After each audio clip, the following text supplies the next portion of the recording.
I knew who they were. I knew where they'd lived. I knew who their relatives were. There was no sign of these young people. Not a trace. I hired licensed PIs to try and track them down somewhere in the States. Not a trace. In the end, I found one of them, a young woman whose testimony had been very disturbing. She described what had happened to her, she described where it had taken place, and she also described and gave evidence about parties involving the sexual abuse of children in Washington, D.C. And I finally, and purely by chance, found her late one evening in a pretty poor neighborhood in Nebraska. And she didn't know I was coming. I knocked on the door. And I persuaded her to let me in and just speak with her. She had a couple of kids at that point. And she was very nervous, very, very nervous, and said, "Look, I'll talk to you, but come back tomorrow." And that wasn't an unreasonable request to make. She had young kids to deal with. I agreed and went back the next day, and she'd gone. The house had been cleared. Wow. I never found them. But those stories, those originals, they were the first allegations. And the Troy Bonner's story and Alicia Owen's story and Paul Bonassi's story, which matched them, and they had never met. These young people had never met each other across a 4-year period, were very, very similar and named the same people. So I figured I had to find Troy Bonner. And I did. I found Troy, and Troy at that point, it's absolutely fair to say, he had a very, very severe drug dependency. He was a very sick young man. He was very open about his dependency on heroin and crack. And he was a difficult young man. And he was difficult partly because of the drug dependency, but also because he was terrified. And the story ran that he had given corroborating testimony which backed up what Paul Bonassi, or some of what Paul Bonassi and Alicia Owens had said. He had then been persuaded to withdraw and recant that testimony and to say that it had all been a gigantic hoax and he'd made it up. The three of them had made it up. And that's where the situation lay when I arrived in Nebraska. And for me, it was a pretty simple question. Well, which is it? Which is true? Was his original testimony true, or was the recantation true? And when I tracked him down, he was really, really scared. And over a lengthy period, I got to know him very well. And I got to know his family. And beneath the dependency and beneath the difficult young man was a genuinely nice human being, a good human being, who had, partly through his own fault, partly not, got into some pretty nasty circumstances.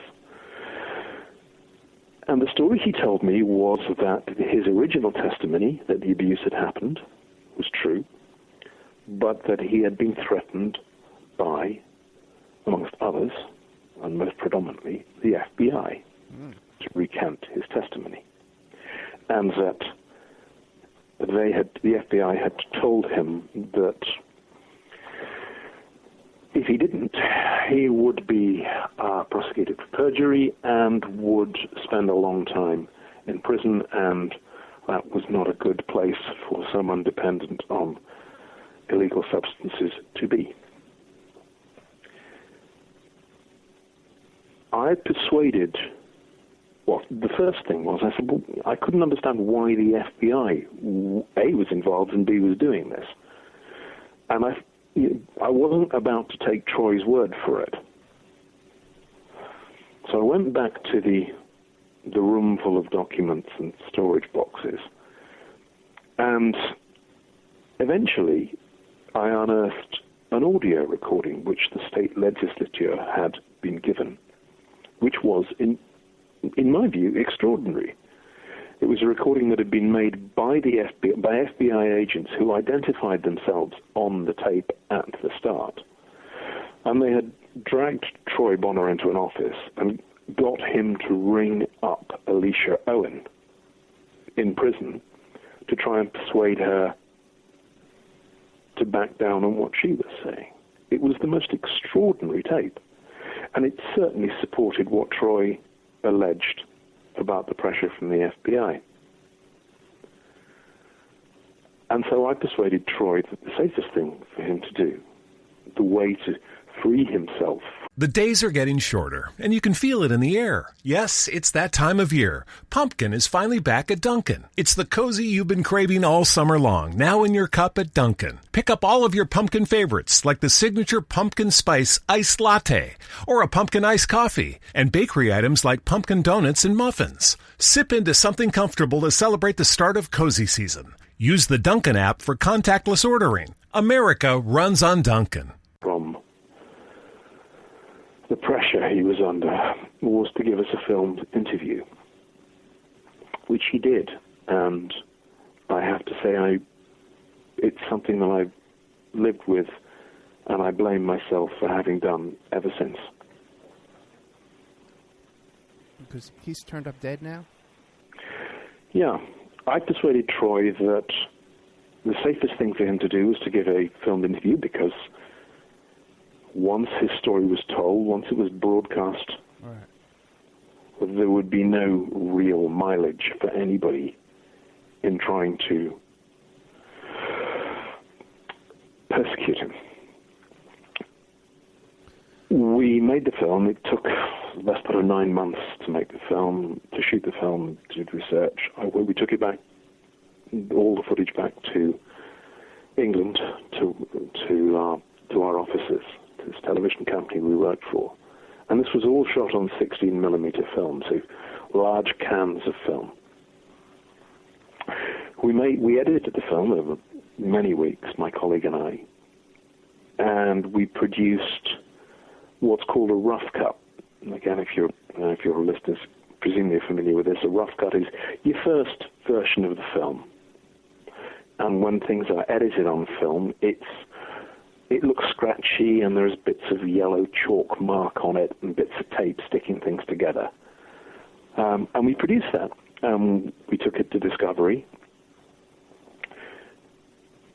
And at that point, Discovery had already been promoting the film in the TV magazines in the States.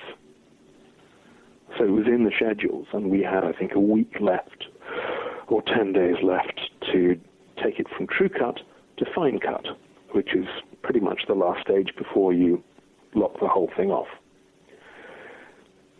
And Discovery, at that point, pulled out. And I, again, will remember to the end of my days the reason they gave. Okay.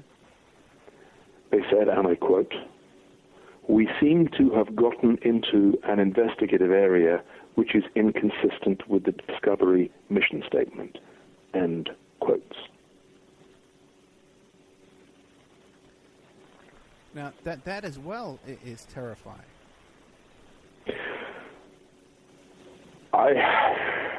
I've heard a lot of theories as to why Discovery would do this. I have no idea which, if any of them, are accurate. All I know is they pulled out of the film. They said they had paid at that point something like $250,000 for this film. Moving means welcome to the Frontier Fiber neighborhood.